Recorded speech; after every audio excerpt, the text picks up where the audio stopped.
নবাবের শহর মুর্শিদাবাদ। আর এই শহরের নাম শুনলেই প্রথম যে জিনিসটির কথা মাথায় আসে তা হলো এই হাজারদুয়ারি প্রাসাদ বা বাড়াকঠি।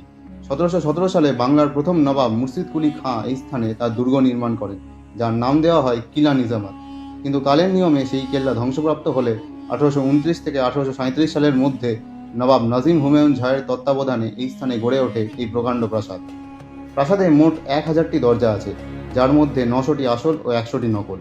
1740 সাল নাগাদ সিরাজউদ্দৌলা মক্কা ও মদিনা শহরের মাটি এনে একটি মদিনা মসজিদ ও তার চারধারে একটি কাঠের ইমামবাড়া নির্মাণ করেন। কিন্তু 1842 ও 46 সালে দুটি ভয়াবহ অগ্নিকাণ্ডে মদিনাটি বাদে সেই ইমামবাড়া সম্পূর্ণ ধ্বংস হয়। উল্লেখ্য, এই মদিনাটি নবাব সিরাজের নির্মিত একমাত্র অক্ষত স্থাপত্য।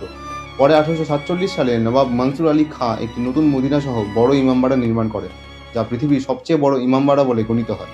ইমামবাড়া ও হাজারদুয়ারির মাঝখানে রয়েছে বাচ্চাবালি কামান ও ঘড়িঘর। একদা এই ঘড়িঘরকে বিগ বেন অফ মুর্শিদাবাদ বলা হতো। হাজারদুয়ারি প্রাঙ্গণে প্রবেশ মূল্য মাথাপিছু 50 টাকা।